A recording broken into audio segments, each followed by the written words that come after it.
Hello friends, welcome to my new blog. আর আজকের ব্লগটা শান্তিনিকেতনের পৌষ মেলাকে নিয়ে। ফাইনালি পৌষ মেলাটা হচ্ছে, তাই আমি বেরিয়ে পড়লাম বর্ধমান থেকে সোজা বোলপুর। যেহেতু বিগত কয়েক বছর পর আবার নতুনভাবে মেলাটা সেজে উঠেছে, তাই এই মেলায় তো ভিড়, উপচে পড়া ভিড়। প্রত্যেকটা ট্রেন থেকে যখন যাত্রীরা নামছে অসম্ভব ভিড়, আর মন একটু উদাস উদাস হতে চায় শান্তিনিকেতনে পা দেওয়ার সাথে সাথেই। আর এটা হলো বিশ্বভারতীর নাট্যশালা।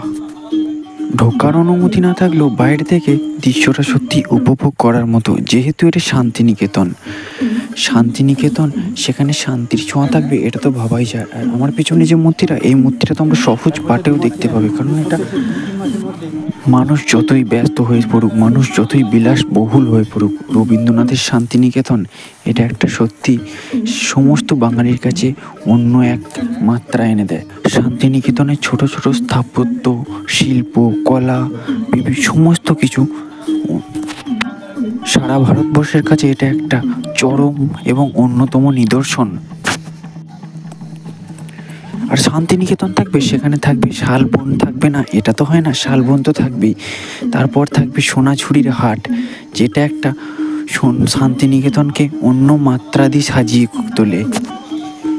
যেহেতু আজ 25শে ডিসেম্বর, বড়দিন, ছুটির দিন, তাই বাঙালি এক ছুটে কোনো কথা না ভাবি শান্তিনিকেতনে আসবে, এটা তো ভাবাই যায়। আর তার জন্যই উপচে পড়া ভিড় মানুষের, যা দেখে চোখ কপালে উঠে যাওয়ার জোগাড়, যা দেখে প্রশাসন চরম সতর্ক। আর আমিও অনেক ভোর থেকে উঠে অনেক চেষ্টা করে প্রচুর ভিড় ট্রেনে করে তারপর গিয়ে পৌঁছালাম শান্তিনিকেতনে।